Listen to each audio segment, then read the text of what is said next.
بسم اللہ الرحمن الرحیم۔ دو چیزیں ہیں، ایک ہوتی ہے اعانت اور ایک ہوتی ہے استعانت۔ استعانت اس مدد کو کہتے ہیں جس میں مادی اسباب استعمال نہ ہو،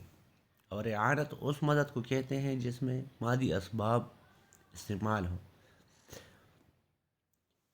اعانت کا مطلب ہوتا ہے تعاون، جیسے قرآن مجید میں اللہ تعالیٰ فرماتا ہے کہ وَتَعَاوَنُوا عَلَى الْبِرِّ وَالتَّقْوَى،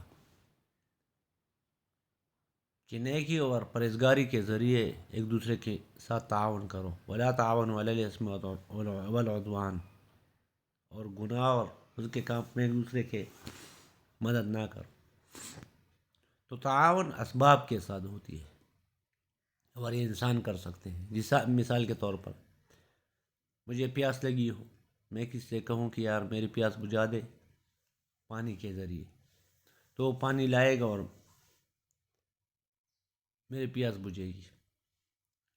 میں بھوکا ہوں، کوئی کسی سے کہوں کہ یار روٹی کھلا دے اور مجھے روٹی کھلا دے۔ بخار ہے اور میں ڈاکٹر کے پاس جاؤں اور اسے کہوں کہ یار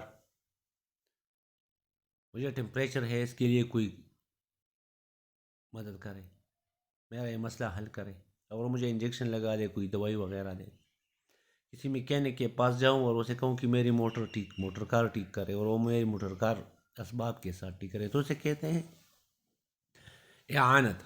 اور یہ انسان کر سکتے ہیں۔ ایک ہوتی ہے استعانت، استعانت صرف اللہ تعالیٰ سے ہوتی ہے، اور یہ اس مدد کو کہتے ہیں جس میں مادی اسباب نہ ہو۔ جیسے مثال کے طور پر مجھے پیاس لگی ہو، تو بغیر پانی کے میری پیاس صرف اللہ تعالیٰ بجھا سکتی ہے، بغیر خوراک کے میری بھوک صرف اللہ تعالیٰ مٹا سکتا ہے۔ اسی طرح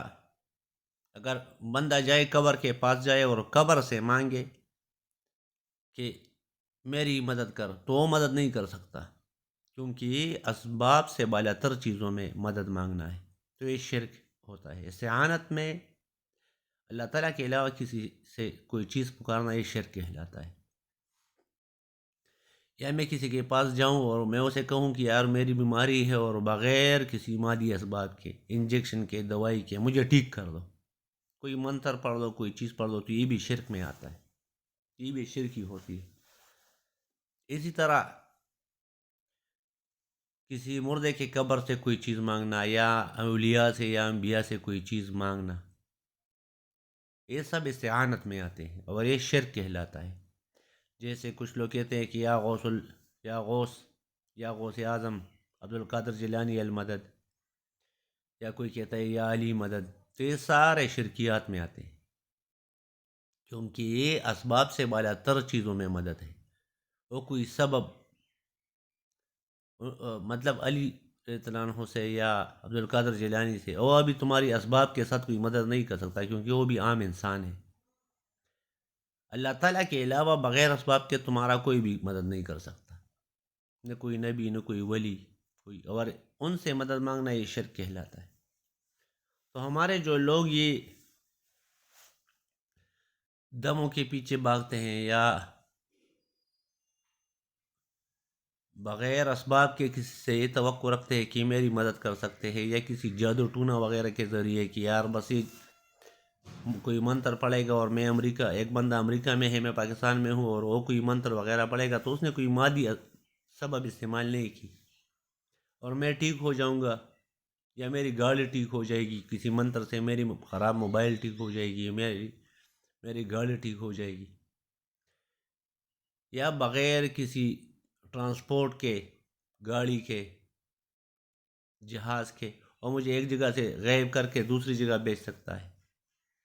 تو یہ کوئی انسان نہیں کر سکتا، اور یہ اس میں کسی سے مدد مانگنا یہ شرک کہلاتا ہے۔ ہمارے لوگوں کا نظریہ یہ ہے کہ میں یہاں سے پاکستان سے ایک بندہ امریکہ میں بیٹھا ہو، اس کو بیمار بھی کر سکتا ہوں بغیر کسی وسائل کے، بغیر کسی انجیکشن کے، بغیر کسی دوائی کے، بغیر کسی زہر کے، بغیر کسی مادی اسباب کے، تو یہ انسان نہیں کر سکتا۔ اور اگر کسی کا یہ یقین ہو کہ ایسا ہو سکتا ہے کسی جادو سے، کسی منتر سے، ایک انسان دوسرے انسان کو نقصان پہنچا سکتا ہے بغیر کسی اسباب کے، تو یہ شرک ہے بیسیکلی، کیونکہ بغیر اسباب کے کسی کو ٹھیک کرنا اور کسی کو بیمار کرنا یہ صرف اللہ تعالیٰ کا کام ہے، یہ اللہ تعالیٰ کر سکتا ہے، اس کے لیے کسی اسباب کی ضرورت نہیں ہے۔ عام انسانوں کے لیے اسباب کی ضرورت ہوتی ہے، اللہ تعالیٰ کے علاوہ ہر کسی کو اسباب کی ضرورت ہوتی ہے۔ تو اللہ تعالیٰ کے علاوہ کسی بھی انسان سے، کسی بھی شخص سے یہ توقع کرنا کہ یہ بغیر اسباب کے مجھے ٹھیک کر سکتا ہے، میرے مسائل حل کر سکتا ہے، تو یہ شرک کہلاتا ہے۔ تو اعانت اور استعانت کے فرق کو سمجھے، اسی وجہ سے ہم کہتے ہیں کہ ایاک نعبد و ایاک نستعین، صرف تیری ہی عبادت کریں گے اور تجھ ہی سے ہی استعانت مانگیں گے۔ ہم بار بار ہر نماز میں یہ پڑھتے ہیں، لیکن 95% لوگوں کو یہ پتہ نہیں ہوتا کہ استعانت ہوتا کیا ہے، استعانت کس چیز میں مدد کو کہتے ہیں، اور کون سی مدد کس سے مانگنا شرک ہوتا ہے۔ باقی اعانت بندہ ہر کسی کے ساتھ کر سکتا ہے، تعاون، اسباب کے ساتھ تعاون، کسی کو پانی پلانا، کسی کی گاڑی ٹھیک کرنا، کسی کو بیماری ختم کرنا، کسی کو ایک جگہ سے دوسری جگہ لے جانا، لیکن اسباب کے ساتھ، یہ تعاون کہلاتا ہے۔ مثال کے طور پر موٹر کار کے ذریعے میں کسی کو مردان لے جاؤں، انجیکشن کے ساتھ کسی کی بیماری ختم ہو، تو یہ اعانت ہوتا ہے، یہ شرک نہیں ہوتا۔ لیکن جہاں پر اسباب نہ ہو وہاں پر اللہ تعالیٰ کے علاوہ کسی بھی شخص سے کوئی توقع رکھنا یہ شرک کہلاتا ہے، کہ یہ بندہ بغیر کسی انجیکشن کے یا بغیر کسی مادی وسائل کے میرے مسئلے حل کر سکتا ہے۔ تو 90% لوگ اس شرک میں مبتلا ہوتے ہیں۔ ٹھیک ہے، وہ قبروں کی عبادت نہیں کرتے، اولیاء کی عبادت نہیں کرتے، لیکن ان سے استعانت مانگتے ہیں،